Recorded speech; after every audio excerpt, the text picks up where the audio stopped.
Yo fui concebido en Naranja de Tapia, Michoacán, a mucha honra, indio Tarasco Purépecha. Reina, llego 28 de mayo, terminan novios locales. Te quiero. Parece que a muy poca gente hoy en día le importa la calidad. La mejor medicina es tu actitud. El día que a mí me dijeron, tienes un problema fuerte y requiere una intervención quirúrgica fuerte, y yo dije, ¿se puede al rato? ¿Cómo están? Bienvenidos a otro programa más de La Guarida del Encuestripador. Estamos súper de lujo hoy. Está con nosotros el doctor Edmundo Berumen. Va a ser una conversación, créanmelo, se la van a pasar increíblemente bien. Doctor Berumen, bienvenido a La Guarida del Encuestripador. ¿Cómo está? Muy bien, Rodrigo. Contento bueno de estar en esta guarida. Qué bueno, muchísimas gracias. Oiga, pues no le voy a platicar de encuestas y de preguntas. El oficio es preguntar. Empezaré con nosotros les llamamos las de cajón. ¿Vale? ¿De qué municipio es su credencial de elector? Del Huixquilucan. ¿Y usted ahí nació, oiga? No. ¿Dónde nació? Yo fui concebido en Naranja de Tapia, Michoacán, a mucha honra, indio Tarasco Purépecha. Ahí. Pero me tocó nacer en una vecindad de Tacubaya. En la Ciudad de México. Así es. Perfecto. ¿Y vota en Huixquilucan? Su credencial de elector es Huixquilucan. Así es. ¿Y vota usted? Sí. Sí, o sea, normalmente ejerce el voto. Que yo recuerde, no he fallado una elección de 1992 para acá. Qué bueno. Seguimos con las de cajón. ¿Usted cree que el país va en la dirección correcta? No. Creo que tiene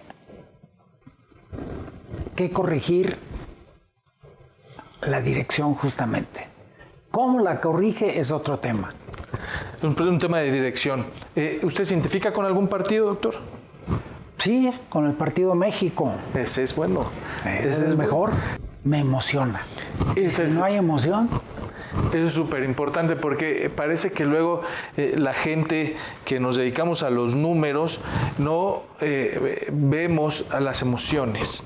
Y es todo lo contrario. Realmente lo que tratamos es de traducir numéricamente a las emociones. Qué difícil lo de las emociones. Y hoy en día parece que solo hay una persona que emociona a la mayoría, ¿no? Sí. Pocos han sabido tocarle esas emociones a los mexicanos. Y hablaremos más adelante de eso, de estas mediciones que ha hecho Berumen a lo largo de su historia. Pero como todo, me encantaría empezar por el principio. Va. Concebido en Michoacán, es decir, sus padres michoacanos. Mi madre michoacana, de Naranja de Tapia, Michoacán. Mi padre yucateco, de Progreso, Yucatán. Un yucateco atípico de 1,90 m. Un yucateco de 1,90 m. ¿Por qué? Es. ¿La ascendencia de dónde? Pues Berumen llegó a Yucatán, no sé cómo, y en concreto en Progreso.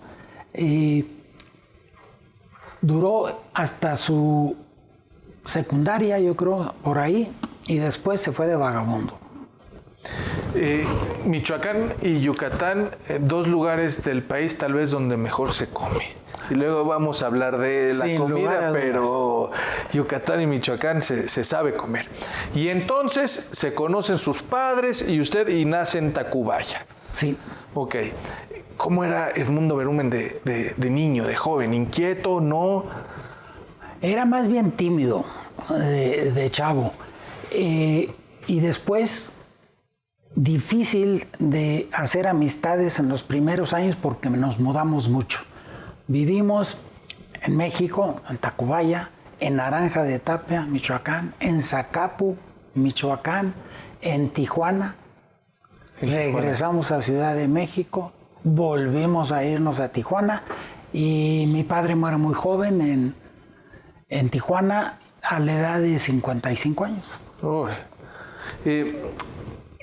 ¿Cuántos habitantes tiene, por ejemplo, de dónde era su madre? Pues cuando yo vivía ahí seríamos unos 400 habitantes y hoy serán unos 800. duplicó la población.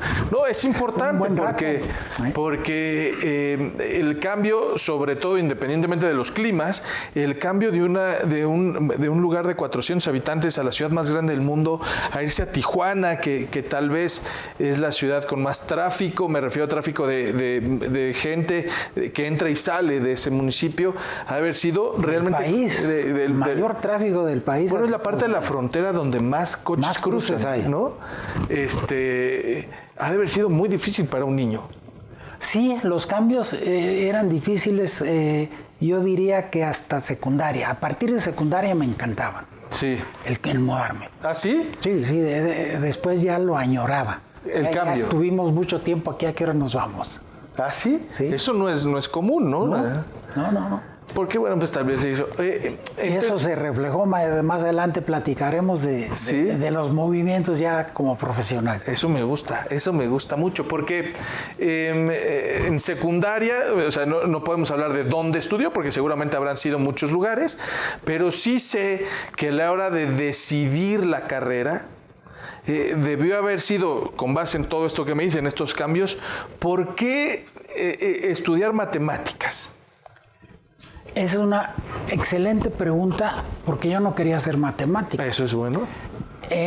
Yo tuve la fortuna en secundaria en Tijuana y en preparatoria también en Tijuana de tener profesores que venían de esa camada de españoles que llegaron en los años 40 y que me tocó en suerte tener de profesores a gente que en esa época ya aparecía citado en enciclopedias. La profesora de química Bargalló me enamoró de la química y fue mi primer aspiración, era ser químico, ingeniero químico. Su tío, Miguel Bargalló, nos daba lógica y me enamoró de la lógica. Y la combinación de química con lógica, después, cuando tuve que tomar una materia de manualidades, yo soy una papa con las manos. Tomé carpintería. El examen final era hacer una escalera. Mi escalera era digna de un museo. Ni subía, ni bajaba, ni se orientaba. Estaba totalmente descuadrada. Definitivamente aprobé la materia por la bondad del profesor. Yo me hubiera reprobado si hubiera sido profesor. Entonces, cuando termino secundaria y preparatoria y veo el currículum para estudiar química en alguna de ingeniero químico, ingeniero industrial químico, no sé qué, toda la currículum tenía dibujo técnico. Y cuando yo vi dibujo técnico, el desastre que era yo con las manos, huí de química y justo en esa época es que muere mi padre y mi mamá no quería que yo me fuera lejos. Yo pensaba en irme al Tecnológico Monterrey. Entonces, en Tijuana no había mucha opción y terminé cruzando la frontera a San Diego y mi carrera fue en San Diego y de matemáticas. Que fue la opción que dije, me gusta la lógica, la matemática está asociada, me meto a matemáticas. Pero, porque uno hoy lee la currícula de Edmundo Berumen y dice que estudió la universidad en San Diego. Y uno diría, bueno, exámenes, idioma, el lenguaje, ¿fue un problema, no fue un problema? ¿Cómo fue eso? ¿Tuvo que aplicar como para cualquier universidad? ¿Cómo fue ese proceso? Cuando la primera vez que nos fuimos a Tijuana, fue un cambio motivado por una enfermedad de mi madre, donde le recomendaron vivir a nivel del mar. No sé por qué razones el lugar que se seleccionó fue Tijuana. Y ahí, estando yo en primaria, iba a primaria en Tijuana, en la Colonia Libertad, la gloriosa Colonia Libertad, pero también iba a primaria en San Isidro. Y ahí pesqué el inglés de muy joven, lo cual me ayudó mucho, que cuando ya inicié la carrera el idioma no fue problema. Sí, porque cualquiera diría, ¿no? Y luego matemáticas en inglés. Sí. O sea, porque si son complicadas en español, dirá mi hijo, imagínate en inglés. Sí. Pero entonces fue muy natural, dio algo natural. Pero no dejó de estudiar ahí. No. La carrera la terminó y después decidió Michigan. ¿Fue así? No de inmediato. A ver. Termino la carrera en Tijuana y el primer trabajo que me ofrecen al terminar la carrera fue en una ciudad que yo al cruzarla decía, pero qué horror esta Polvópolis, ¿a quién se le ocurre vivir aquí? Un calor infernal, Mexicali. Sí, bueno. Y termino trabajando en mi primer trabajo al terminar la carrera en 1966 Okay. en una institución que era un modelo miniatura del Tecnológico Monterrey que se llama CETIS, Centro de Enseñanza Técnica y Superior, también con el mismo modelo de los empresarios de la región, era quienes apoyaban, Okay. eran los patronos de este CETIS. Ahí yo impartía las matemáticas para todas las ingenierías que se daban en el CETIS. Quien me contrató fue el ingeniero Fernando Macías Rendón, egresado del Tecnológico de Monterrey, un tipazo, y ahí me quedé trabajando 3 años, ya con trabajo en el 66, 67, dije, no, ya tengo unos ahorritos, me caso. Y entonces, ahorita le vamos a entrar a ese tema porque es muy importante, muy importante. No, me quiero regresar tantito. Usted ha sido maestro pues casi toda su vida. Ha dado clases y ha tomado clases muchísimo. ¿Hay diferencia en la manera de enseñar en Estados Unidos y la manera de enseñar en México? radical. ¿En qué se basa ese Radical. Estados Unidos, la sociedad es muy competitiva y eso se refleja en la escuela, sobre todo a nivel universidad.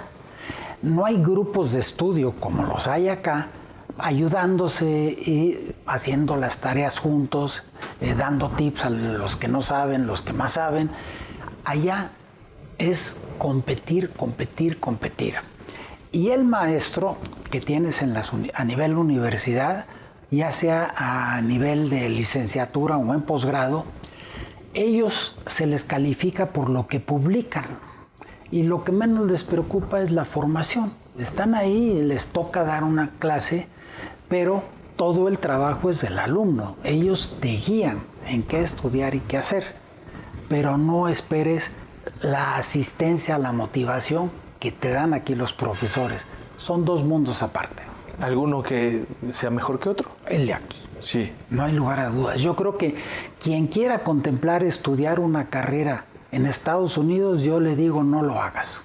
¿En serio? Estúdiala en la Ciudad de México o en donde vivas y después que saliste, si te quieres, entonces contempla salir fuera, Estados Unidos, Europa, España, Sudamérica, donde gustes, pero la carrera hazla aquí. Así me tocó a mí, y no por tener conocimiento del tema, sino yo estudié la carrera en México y luego me fui a estudiar la maestría. Sí, ruta. Ojalá que mis hijos hagan eso. Pero bueno, regresamos a este tema. ¿Qué tal las baja californianas? Se casó en Mexicali con Raquel. ¿De dónde es Raquel? Raquel es de Guadalajara. Ah, es de Guadalajara, pero se conocieron allá. En Tijuana. En Tijuana. Esa es una anécdota que vale la pena contar. Sí. Mi madre, desde que yo tengo uso de razón, jugaba póker. En Naranja de Tapia, Michoacán, en Ciudad de México, en Tijuana. Y tenía sus grupos de juego. En Tijuana tenía su grupo para jugar póker. Yo, los fines de semana, visitaba Tijuana porque yo vivía en San Diego cuando ya estaba estudiando la carrera. Y en una de esas visitas me dice mi madre, llévame a la jugadita. Llego, la llevo, yo estaba pintando la casa, estaba todo manchado de pintura, y saludo a los de la casa y me dicen, oye, nos falta un jugador, siéntate mientras llega. A mí que me gustaba, me senté a jugar con ellas, eran puras señoras, y el señor de la casa, y en eso veo que pasa una chamaca que me distrajo totalmente del juego. Era Raquel, sobrina de la casa, de la señora de la casa, que estaba de visita, que había venido de Guadalajara. Se va, saludan, nos presentan y se retira. Llega la hija de otra de las jugadoras y se va a conversar con Raquel. Regresa y dice, Tito, así me dicen en familia, ¿nos acompañas al boliche? Yo, pues yo estaba ganando, tenía así de ficha. Mi mamá, ten esto, digo, por permiso, yo me voy. ¡Vámonos! Y así como andaba todo pintarrajeado y demás, nos fuimos a jugar boliche y ahí conocí a Raquel en 1960 y... ¿Qué sería? 63, 60. Pero no quiero dejar ese tema porque es importante. ¿Y ella se regresó a Guadalajara? Ella regresó a Guadalajara. ¿Y usted se quedó allá? Y yo me quedé, terminé la carrera. Estuvimos de 5 años de novio a distancia. Yo cuando tenía vacaciones iba a Guadalajara a visitarla. Bueno, a ver, porque hoy parece fácil, te escribo un mensajito, nos vemos en un Zoom. ¿Cómo era ser novio a distancia en esa época? Era muy fácil. Yo iba al Telégrafos y hacía un telegrama, 10 palabras. Reina, llego 28 de mayo, terminan novios locales. Te quiero. Ya, sobre aviso, ya llegaba yo hacia la visita y me regresaba y todo feliz, 5 años así. A todo dar. A todo dar. Y mire, pues terminó siendo la base de un matrimonio y una familia ejemplar, si me permite. Volveremos al tema familiar más adelante, y al del juego. Porque me parece que ha sido una dinámica además que Para ha mí seguido... me regaló a mi esposa, ¿qué más puedo decir? Y gran aficionado a ir a Las Vegas, unas jugaditas. Entonces regresaremos a ello, pero no me quiero perder el tema Michigan. Porque entonces terminó la carrera, tenía su trabajo en Mexicali. En Mexicali. Entonces llega a Mexicali un profesor investigador del Colegio de México, buscando prospectos para ingresar a la maestría en estadística en el Colegio de México. Entrevista a los profesores, no alumnos, porque lo que quería era gente que ya tuviera un nivel y quiera hacer una maestría. Okay. Me entrevista a mí y me ofrece una beca. Y yo lo platico ya casado con Raquel y, oye, me están ofreciendo una beca para irme a estudiar la maestría estadística en Ciudad de México, en una institución que se llama Colegio de México. Yo no la conocía. ¿Te quieres ir? Dice, encantada, vámonos. Entonces me vengo a estudiar el primer año de la maestría en estadística, porque descubrí una cosa. El Colegio de México no quería formar estadística. Lo que quería el Colegio de México, ante su fracaso de enseñarles estadística, matemáticas a los economistas en su maestría de economía, dijo, pues vamos a resolverlo al revés, vamos a abrir una maestría en estadística y les damos mucha economía. Entonces, el primer año efectivamente fue de estadística, pero ya cuando vi las materias del segundo año era economía. Dije, no, pues a mí ya me gustó estadística, le quiero seguir. El profesor José Nieto de Pascual, uno de los pioneros doctores en estadística en este país, me dice, ¿quieres continuar estadística? Le digo, sí. Dice, vete a estudiar a Michigan, Universidad de Michigan. Yo tengo un amigo allá, Leslie Kish, y te voy a conseguir que ingreses a un curso de verano de 8 semanas. Ya de ahí, a ver tú qué haces. Entonces, ese fue el movimiento de un primer año en el Colegio de México y después un brinco a un curso de 8 semanas, durante el cual me le acerqué a Leslie Kish y conseguí que me diera trabajo de medio tiempo para yo poder pagar los estudios del otro medio tiempo para terminar la maestría. Es así como terminé en Michigan. Y bueno, ya la currícula de haber estudiado en San Diego, de tener una maestría en Michigan, haber pasado por el colegio, ya no cualquiera, ¿no? Ya sumó. ¿A qué hora viene, después de todo esto? Me imagino nunca dejó de trabajar, como me está contando. ¿En qué momento entra ya una institución a trabajar como Dios manda, ¿no? ¿En qué momento ya un trabajo que una persona con esa preparación empezó a desquitar lo que sabía? Pues estando en En Michigan terminé la maestría muy rápido, porque la terminé en un año, por lo que yo ya llevaba del Colegio de México. Y después de terminarla, empecé a hacer los cursos de doctorado y hice como unas 5 o 6 materias del curso de doctorado. Cuando llega alguien a visitar en Michigan buscando a alguien que fuera muestrista y me entrevistan a mí, pues yo trabajaba en el Instituto de Investigaciones Sociales de la Universidad de Michigan en Ann Arbor. Okay. Me ofrecen trabajo y me vengo. ¿Y a dónde aterrizo? En la Secretaría de Agricultura y Ganadería como técnico muestrista. ¿Qué hacíamos ahí? Procesábamos imágenes satelitales del territorio nacional para identificar áreas de cultivo y qué cultivos eran y qué superficie tenían. De esa infraestructura yo seleccionaba muestras donde ya sabíamos qué se cultivaba y la superficie, para ir a buscar quiénes eran los que estaban ahí y qué habían hecho para sembrar lo que sembraron, cuánto esperaban obtener de la cosecha y demás. Unas estimaciones en aquella época de avanzada aquí en México, trabajando con imágenes satelitales. Ok, a ver, porque me cuesta trabajo meter en una misma canasta las matemáticas, Tijuana, Michigan, Colegio de México, agricultura y estimaciones, pero voy a irme por el tema del muestreo. Sí. Y no es menor, porque me parece que el muestreo tal vez es una de las áreas en donde nuestro gremio, de los encuestadores, estamos tal vez, pudiera ser, para mi forma de ver las cosas, y quiero su opinión, donde estemos más débiles en este país. Ninguneamos a la muestra y muévete una sección para acá y muévete una sección para allá, y hacer bien una muestra, no todos. No todos. Y felizmente me tocó lo que hacíamos acá, estamos hablando de los años fines de los 60, principios de los 70.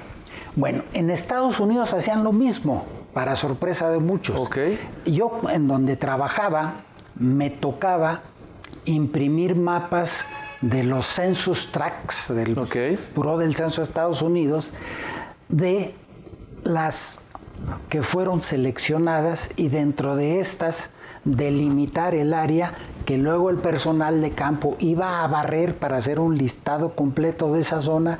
Ese material regresaba al Instituto de Investigaciones Sociales, se seleccionaban viviendas y regresaban a campo a levantar las entrevistas ahí.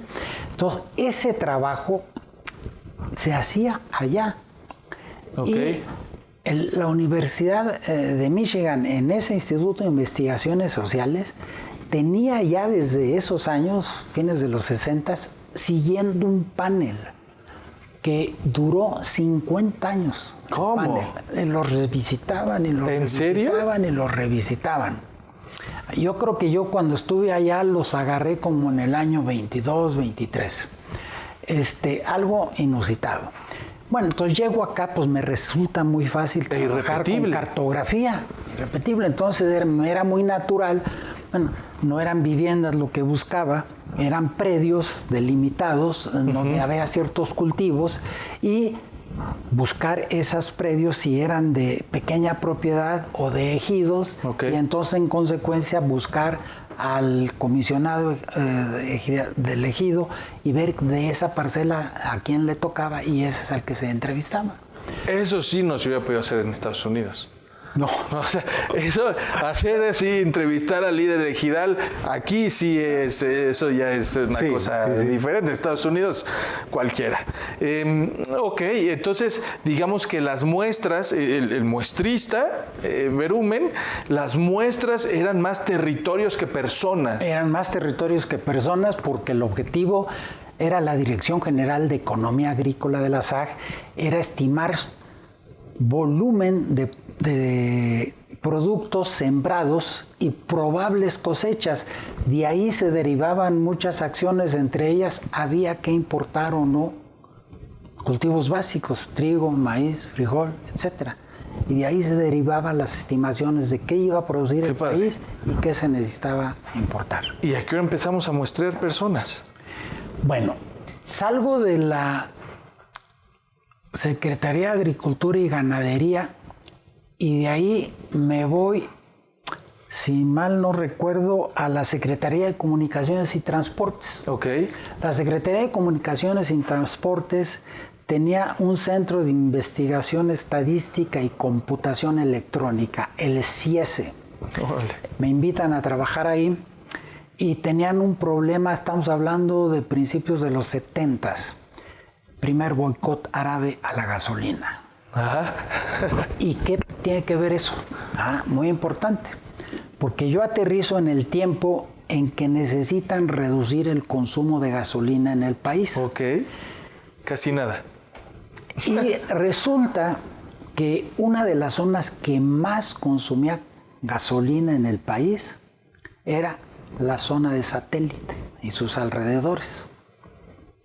Entonces, pregunta de investigación, ¿qué se le ofrece a quienes viven en Satélite y vecindades para que dejen de usar el automóvil, lleguen a donde van con la misma cantidad de tiempo invertido, a menor costo, más cerca del lugar al que van, con mayor comodidad que manejar su auto? Encuesta origen-destino.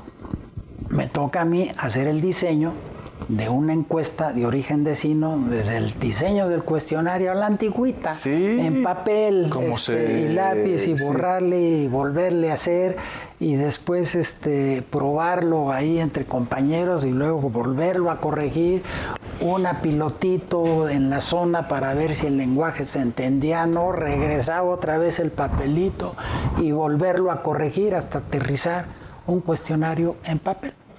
Ahí me quisiera parar, si me permite, doctor, porque hasta ahorita lo que hemos visto es que por alguna circunstancia u otra, a usted le tocó profesores, maestros, instituciones en donde usted se educó bien, es decir, usted menciona a sus maestros como gente que usted admiraba porque hacían bien las cosas. Incluso gente, me hizo referencia, gente que ya estaba en las enciclopedias. Sí. O sea, aprendió a hacer bien las cosas. Hoy, hacer bien las cosas y la inmediatez, el tiempo, las herramientas que tenemos hoy, imagínense si hoy los tiempos pudiéramos hacer bien las cosas como este cuestionario. O sea, es decir, la gente que hoy se dedica a hacer encuestas o a hacer temas estadísticos, no necesariamente tiene el tiempo de hacer bien las cosas. Quiero decir, hacer bien, quiere decir, cuando tú haces el cuestionario, cuando tú redactas pregunta tras pregunta, cuando no la jalas de un programa que ya es automático, se aprenden a hacer bien las cosas. Hay diferencia en los resultados cuando se hacen de esta manera las cosas y cuando no, doctor. Mucha. En primer lugar, a la antigüita, empiezas con una hipótesis. Sí. Hay una zona de alto consumo en gasolina, ¿cómo hago para reducirlo? Pues no es cerrarle la llave a la gasolina, es cambiar un hábito a gente. Y entonces, ¿se puede o no se puede hacer eso? Recojamos información para ver si puede y ver si se puede ofrecer un servicio alternativo que les sirva y que les sea atractivo a esos usuarios. Entonces, eso es el proceso que ya empecé a esbozar en el diseño del cuestionario, en el probarlo, el regreso a campo, el volverlo a ajustar para finalmente salir a campo. Hoy tú sacas tu teléfono celular y le dices, oye Siri, dame muestras de cuestionarios de encuestas origen-destino. Te lo escupe. Perdió todo lo que el investigador hacíamos, y seguimos haciendo algunos, de pensar las cosas. Esa inmediatez que tú mencionas es buena y mala. Tienen las dos facetas. Y más cuando el que te toca la puerta para pedirte el servicio, lo que te pide lo quiere para mañana. Sí. Y entonces... O barato. Las dos cosas, Sí, para mañana y barato. Sí. Y entonces, pues te haces un adicto a la inmediatez en contra de la calidad.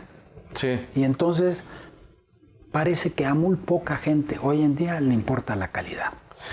Me sigo en eso porque yo lo he escuchado, por ejemplo, pelear cuando entregamos un reporte, que los reportes de las encuestas que se hacen hoy dicen 1,200 entrevistas. Explíqueme eso porque poca gente de veras lo ha peleado como usted y es importantísimo. Yo le digo a clientes potenciales, sobre todo en el terreno político electoral, que son los que les importa mucho la inmediatez, si alguien te está entregando consistentemente 1,000 entrevistas, no te está haciendo bien el trabajo. Es imposible. Te está mintiendo. Está mintiendo. Tú sales con un diseño que te produzca alrededor de 1,000 entrevistas. ¿Qué quiere decir alrededor de? Que a lo mejor te da más, pero también a lo mejor te da menos. Y rarísima vez los 1,000 exactos. ¿Por qué? Porque a la muestra seleccionada, a la puerta que hay que tocar, a la persona que hay que entrevistar, hay que insistir para lograrlo. Y lo lograrás en unas, en otras no. Entonces, un buen diseño de encuesta en lo que es muestra, diseña muestras sobradas por el conocimiento que tenemos de que va a haber mermas, se va a perder elementos seleccionados. Entonces, tú con el historial que tienes en tu empresa, pues dices, pues mi historial me dice que yo pierdo como 1 de cada 3. Entonces voy a seleccionar una muestra en que pueda perder 1/3 de la muestra y terminar con alrededor de los 1,000 que quería. Entonces selecciono 1,500, no logro entrevistar 500, pero sí a 1,000. Si no haces eso y en lugar de eso lo sustituyes con cualquier esquema, por simplón o complejo que sea, de sustitución, la bella muestra que tenía la naturaleza probabilística, que es lo que permite hacer inferencias al todo, se pierde, la botas a la basura. Porque en el momento que permites sustituir a cualquier elemento de la muestra seleccionada, ya no sabes cuál es la probabilidad de selección. No tienes manera de saberlo. No tiene.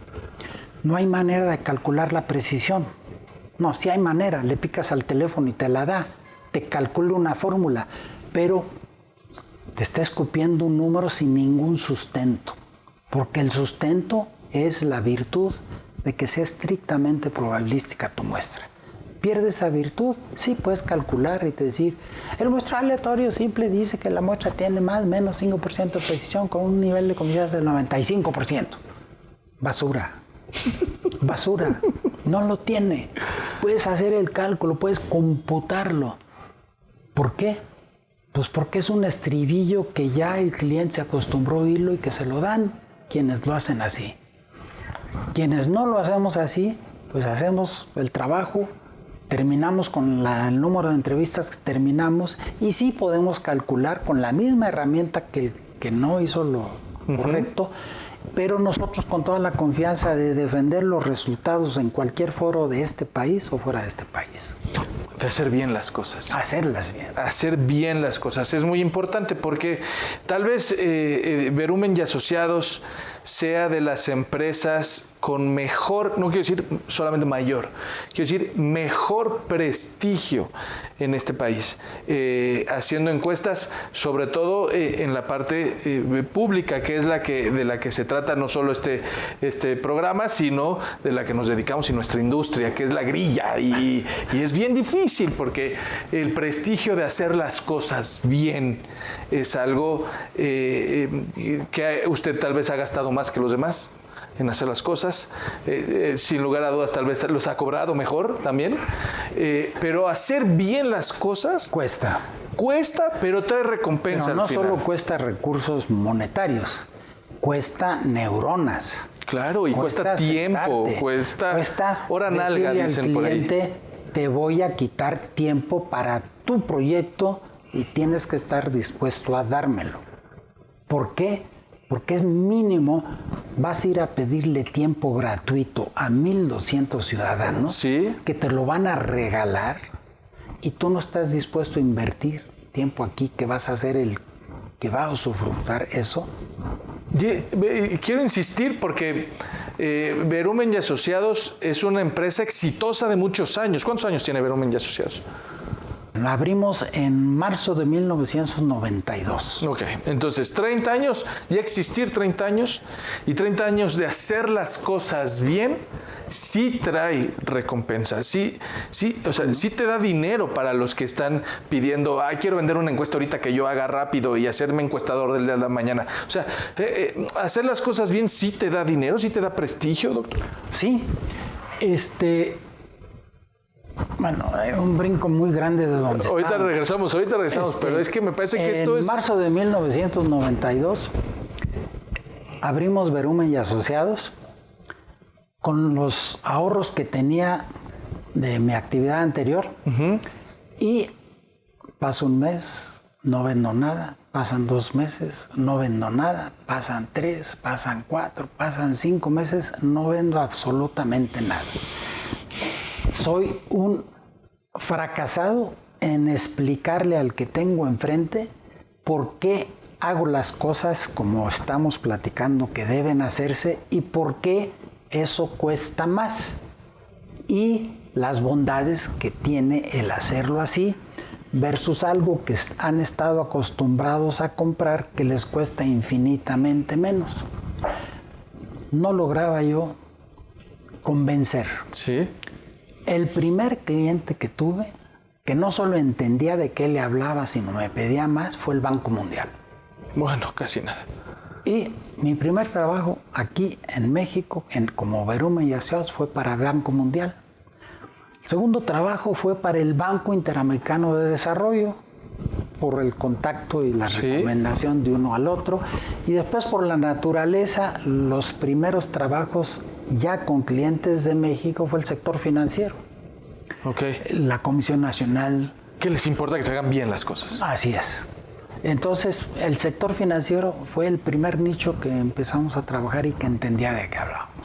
Por lo tanto, sí se pueden hacer bien las cosas y hacer negocio. Claro. Porque aquí quiero decir, a ver, al doctor Verumen le gusta vivir bien, es decir, come, miren, una de las cosas que más gozo yo es ir a comer con el doctor Verumen almejitas en el Suntory. ¡Qué riqueza! A la mantequilla que nos comemos, bueno, hemos ido él y yo solos nada más a comer, ¿verdad? Así es. Las almejitas. Le gusta vivir bien, tal vez será de los encuestadores, pero voy a hacer aquí de la industria de los encuestadores, no se distingue por vestirse bien y tener buen gusto. El doctor Verumen siempre está impecable, siempre se viste bien, ustedes ven su coche, siempre está impecable. Al doctor Verumen le gusta hacer las cosas bien, y eso es muy importante para quienes nos ven. Sí, hacer las cosas bien trae recompensa. Mucha. Sobre todo a la gente que le importa el dinero. O sea, sí hay recompensa monetaria de hacer bien las cosas, de talacharle. Mucha. Estás en el trabajo, estás gozando porque estás haciendo lo que te gusta. No muchas cosas tienen, no muchas personas tienen esa oportunidad de estar trabajando sin sentir que estás trabajando. Lo haces intensamente. Llegas a tu casa, te olvidas al 100 de tu trabajo y te concentras en tu familia. Las horas de casa son para ti y para tu familia. Esa es otra cosa. Y del trabajo no se habla. Perdónme que el doctor Verumen hace muy bien. O sea, justo tal vez yo me dedico a esto de las encuestas porque en mi casa no ocurría eso y por lo tanto no hubo una separación y yo me dedico a este asunto. Pero el doctor Verumen y su familia, que completamente, que bueno, han salido, quiero decir, su hijo después trabajó en esto y tal, pero su vida familiar, otra cosa que el doctor Verumen hace bien y trae recompensas. O sea, hacerlo también bien, darle su espacio. Me parece que hacen viajes, tienen viajes como este que decía yo de Las Vegas, en donde se van a jugar, y es una tradición entre ustedes. Es un equilibrio que tienes que tener en tu vida, en tu trabajo y en tu hogar. Ahí quería llegar yo, porque también se puede, doctor. O sea, hay gente que dice que si no haces bien también esta parte, te pierdes del prestigio, te pierdes, o sea, que tienes que vivir en este trabajo para morirte y no llego 2 semanas a mi casa porque estoy... y lo que quiero demostrar con la vida del doctor Berumen es que también dándole tiempo a su familia, haciendo también eso bien, otra vez hacer las cosas bien, trae la recompensa y sí se puede hacer las cosas bien. Sí se puede hacer las cosas bien y se puede hacer las cosas bien cuando te haces rodear de gente que es inteligente, es creativa y es floja. Porque al ser floja, quieren hacer las cosas una vez y no repetirlas, porque así terminan y se van a otra. Quienes no son flojos, hacen la cosa y la hacen mal, y la repiten, o la vuelven a hacer mal, y la repiten, o la vuelven a hacer mal. Te cuesta muchísimo más. Sí. Nunca estás seguro si la versión final te salió bien. En cambio, los otros que dicen, le encargas algo y se va corriendo al pizarrón o hace malo. Le encargas algo a alguien y se sienta, regresa. Oye, una aclaración, con mucho gusto, no fui claro, ven las veces que quieras. Y regresan. Y después de que ya no tienen dudas, se pueden hacer algo. Esos son los colaboradores con los que debes de rodearte. O sea, los que no se van por el lado corto. Regresamos después de esto porque me pareció importante hacer las cosas bien en lo laboral, en lo personal, trae recompensa. Pero regresamos a la parte de antes de Berumen y Asociados, el INEGI, me parece. Estábamos en la Secretaría de Agricultura y Ganadería y después la Secretaría de Comunicaciones y Transportes.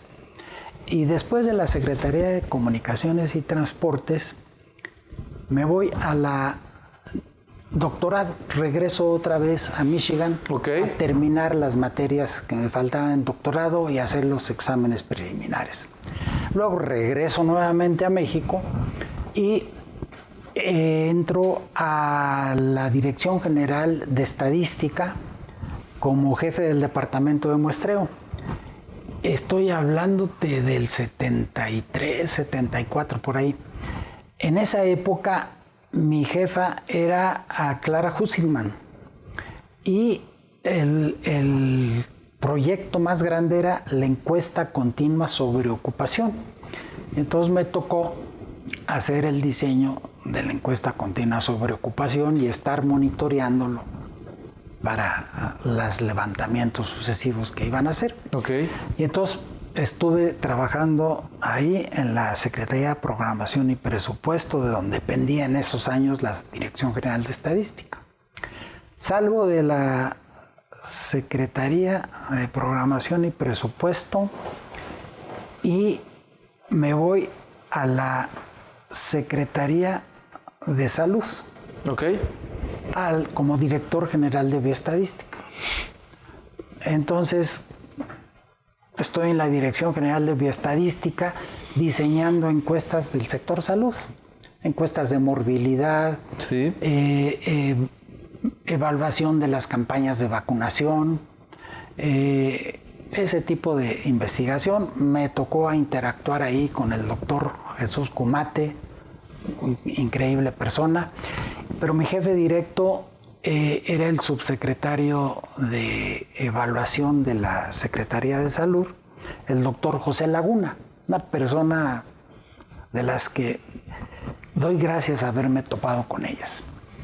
Salgo de la Secretaría de Salud, de Dirección General de Bioestadística, me voy a la Secretaría de Educación Pública, me invita Fernando Solana a la Subsecretaría de Evaluación, a estar ahí en una Dirección General de Evaluación, y evaluar los programas educativos. De ahí salgo y cambio radicalmente y me voy a Somex, que era un grupo de gobierno que tenía un banco y un sector y una rama industrial. Yo me voy a la rama de industrial como subdirector de investigación de mercados.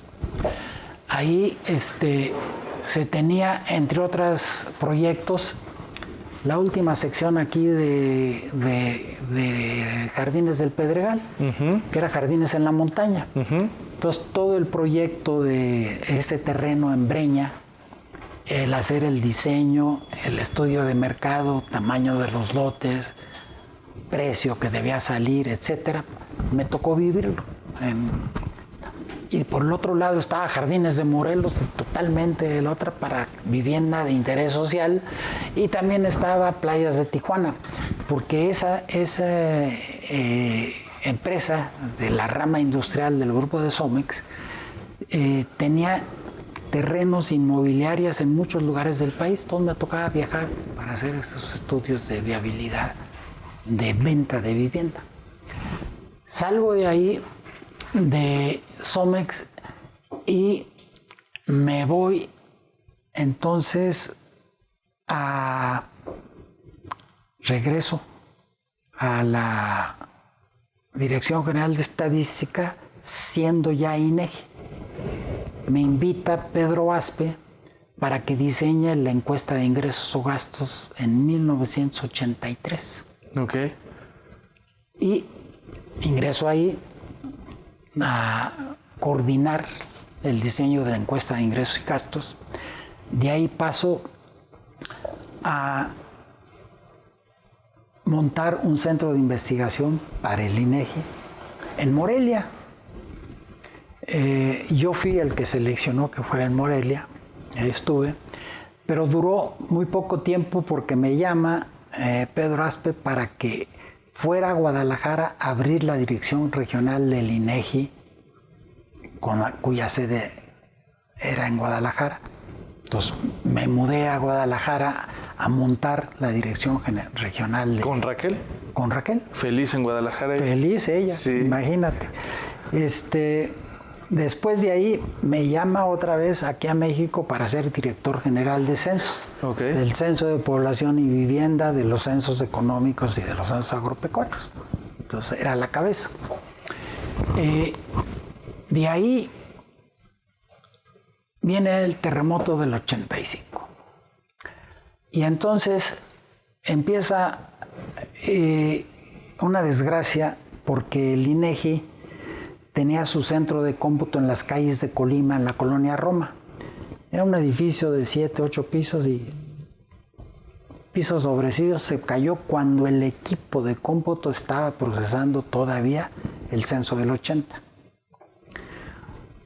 Una pérdida terrible de vidas del director general de cómputo, pérdida de información, rescatar dentro de eso las cintas. En aquella época era todo con cintas, para llevarlas a un proceso de limpieza y rescatar la información de los censos de 1980.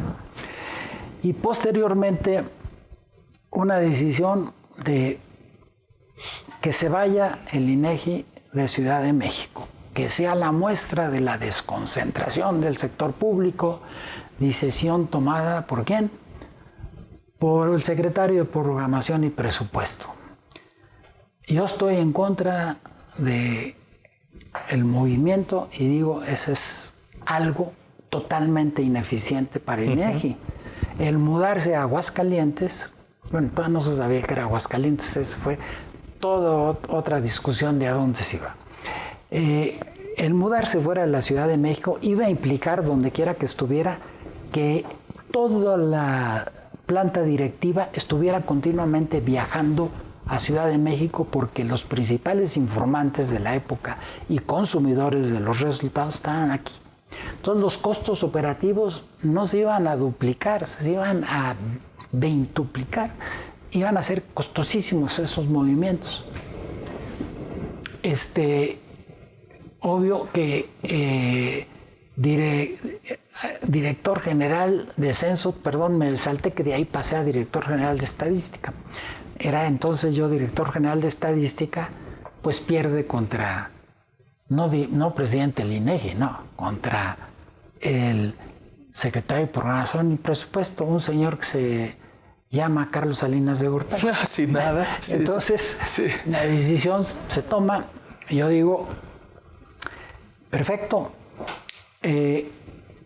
yo presento mi carta de renuncia, si ustedes la hacen efectiva cuando gusten, pero yo ofrezco hablar y convencer al personal de la Dirección General de este que se mude a, ya se sabía entonces, Aguascalientes, diciéndoles por delante que yo no me voy. Y si quieren, cuando termine ese proceso, hacen efectiva la carta de renuncia. Dice, bueno, me lo aceptaron de que ayudara en el proceso y me entrevisté. En la época eran pues, del orden de 4,000 profesionales en la Dirección General de Estadística nada más. Aparte estaba geografía, aparte estaba informática. El 96-97% tomó la decisión de irse. Terminó eso y por esas coyunturas que se te presentan, me llega una carta con una invitación a una entrevista. ¿Y dónde era la entrevista? Era en Nueva York. ¿Y dónde en Nueva York? En la Oficina de Estadística de Naciones Unidas. Órale. Donde me entrevistan y me ofrecen ir a trabajar a la Oficina de Estadística de Naciones Unidas. Yo les digo, no puedo. ¿Cómo? Estoy inmerso en un proceso al que me comprometí de entrevistar y no sé cuándo vaya a terminar. Por hacer bien las cosas. Cuando eso termine, si les interesa, volvemos a platicar. Hay 2 entrevistas de esa naturaleza, espaciadas como por 2 meses, la primera de la segunda, y en la segunda me dicen, te esperamos. Entonces yo termino y entonces les digo, señores, ya terminé, ya no hay con quién más hablar. Si no hacen ustedes efectiva la renuncia, yo sí, permiso, me voy. Y decían que yo ya tenía el trabajo. No, a mí no sé quién me recomendó y fue que me llamaron durante el proceso de entrevistas a que fuera a Naciones Unidas. Les digo yo a los de Naciones Unidas, cuando tomo la decisión de irme, acepto, vengo aquí 5 años y cuando terminen los 5 años yo regreso a México. Estados Unidos nunca me ha gustado para vivir, ya me ha gustado y encantado como estudiante, pero para ser un profesional que trabaja y vive allá, 5 años los voy a disfrutar, más tiempo no, porque mi plan es regresar y cuando regrese ya no trabajar para nadie. Estoy hablando de 1986. Me voy yo a principios de 87 a la Oficina de Estadística de Naciones Unidas. Pero más ya era papá, ¿no? Ya para esas fechas ya estaban los 4 hijos.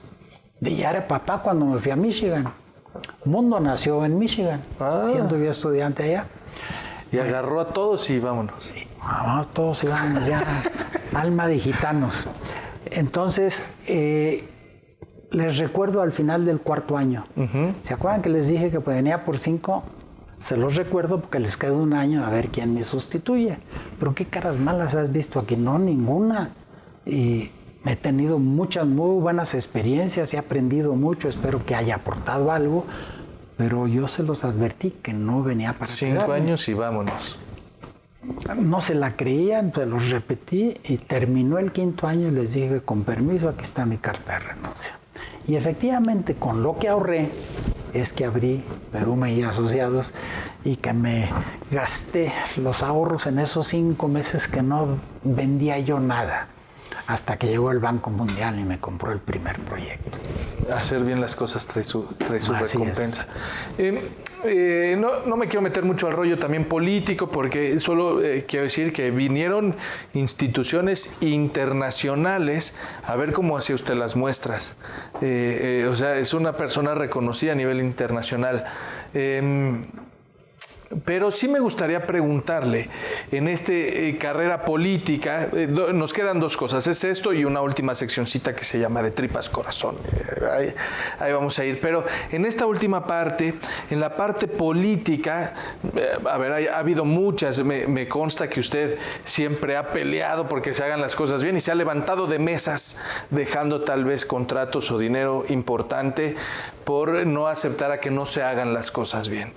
Pero me acuerdo de muchas experiencias y una de ellas creo que fue con Peña y Andrés Manuel, que una encuesta de Verumen, que fue la única que se cruzaban los rangos, y entonces claro, como lo dijo Verumen, de ahí se agarraron unos para decir sí tenemos chance. ¿Y cómo estuvo esa experiencia?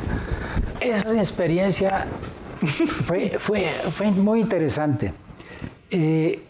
Hubo un cuerpo colegiado de investigadores del Colegio de México, de la UAM de Xochimilco, algunos del UNAM, consiguieron recursos y me contrataron para hacer la encuesta.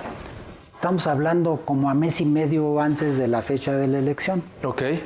Me contratan, la encuesta la hago. Todos los colegas en la época estaban dando una distancia del orden de 18, 19, 20 puntos de distancia de Peña versus López Obrador. Yo vengo con el resultado y digo, bueno, a mí me salieron 6 puntos de distancia. Y se los entrego así al colegio.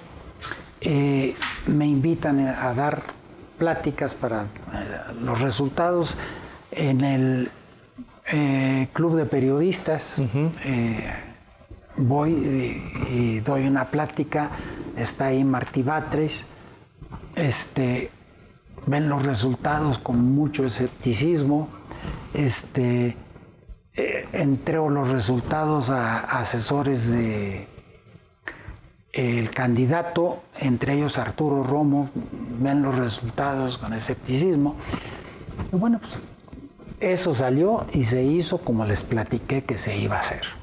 Que los demás digan que son 20 puntos, a mí me salió 6. Mes y medio después vienen las elecciones, la distancia 7. Ahí para mí la anécdota es que que quienes estaban cercanos al candidato no se creían que la distancia era corta, a mes y medio de la elección, pues el candidato tampoco. Y un candidato que se cree que sí son 20, en lugar de 6 son remontables en mes y medio. 20 no. Sí, nos tocó también de este lado. Acá publicamos 9, 8 y 7 fueron las 3, entonces nos tocó. Pero otra vez, o sea, incluso en la parte política, hacer bien las cosas trae buenos resultados. Trae buenos resultados y en la parte política no empezamos por encuestas político-electorales. La discusión política de la época que abrí Verumen y Asociados en el 92, en el 93, 94, la discusión política era el padrón. Los pleitos entre los partidos políticos era la porquería de padrón que se usaba para las elecciones. Duplicados. Edmundo Verumen aparecía 1000 veces. Muertos. Todos mis tatarabuelos aparecían en la lista. Los domicilios inexistentes. Bueno, entonces se propuso y se hizo una serie de encuestas. Yo hice algunas, obviamente no todas, porque fueron 40 y pico, donde se propuso un esquema de tomemos una muestra del padrón y vayamos a buscarlos donde dice el padrón que están. Y al revés, tomemos una muestra, barramos secciones electorales, una muestra de secciones, registremos las personas que están ahí en edad de votar, algunas con credencial de votar, y ver si están en donde viven en el padrón. Y con esa serie de encuestas que se hizo, yo estoy seguro que las elecciones de 1994 se realizaron con el padrón más limpio que ha tenido en aquella época el Instituto Federal Electoral, hoy el INE, porque se hizo esa depuración que yo sepa no se ha vuelto a hacer. Se hicieron bien las cosas. Se hicieron bien las cosas. Hablando de si hicieron bien las cosas, con eso vamos a terminar en esta parte tal vez no tan amena, pero hace no mucho, doctor Berumen, usted tuvo una enfermedad importante que no me quiero meter en los detalles porque no es para ahí, pero quisiera saber si usted tuvo consciente, si en algún momento se hizo un balance de su vida con esta enfermedad, enfrentar las cosas difíciles y darse cuenta de que ahí estuvo su familia todo el tiempo, de que ahí estuvieron sus amigos todo el tiempo, gente que estuvo muy pendiente de usted.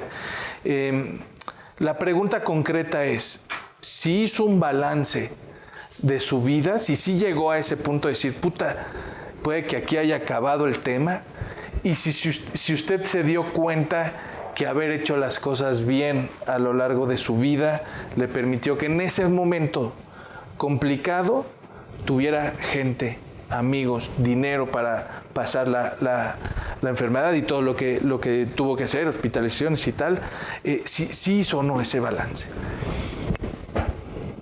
La respuesta rápida es no. Ok. La respuesta larga es no necesitaba hacerla, porque ese equilibrio entre el hogar, la familia, el trabajo, el corte de caja era permanente, la felicidad brotaba de los dos lados, había alegría trabajando, señor. Y habría alegría y felicidad en el hogar. No me encontré en ese trance, no he valorado qué va a pasar o qué pasó ya.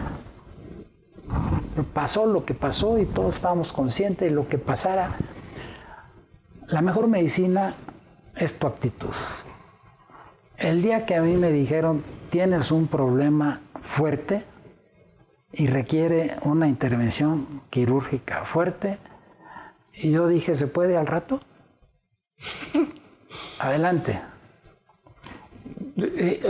Pedir tiempo, necesito arreglar, a veces todo estaba donde debía de estar. Otra vez.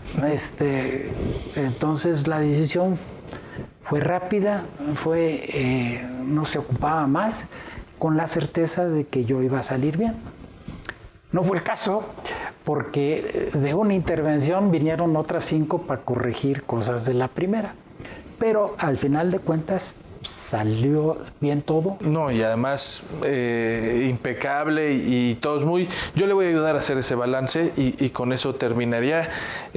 Doctor, para estas nuevas generaciones en las que me incluyo, es muy importante, con la inmediatez con la que hoy se hacen las cosas, con el poco profesionalismo y con la bola de fantoches que hay hoy, es bien importante ejemplos como usted, que los tenemos afortunadamente muchos de nosotros, que ya están en las enciclopedias, por cierto. Uh-huh. Usted ya está, Wikipedia es una enciclopedia y entre otras ya sale Edmundo Berumen en las enciclopedias. Caray. Entonces, de veras ayudarle a hacer ese balance para que los demás vean que hacer bien las cosas en lo profesional, hacer bien las cosas en lo personal, sí se puede. Y sí trae recompensas hasta las económicas. Así es. Hasta las económicas. Entonces yo le agradezco muchísimo que haya estado con nosotros, que nos permitiera tocar este tipo de temas que no siempre son los clásicos, no siempre es muestreo, doctor, y que esta gente que va a empezar sepa que no siempre el camino corto es el bueno, pero sí el camino largo te va a traer cosas buenas. Le agradezco mucho por haber estado en la guarida del encuestripador. Un placer, y en otra charla hablaremos de póker. Conste. Muchas gracias. Nos vemos en el siguiente programa de la guarida del encuestripador.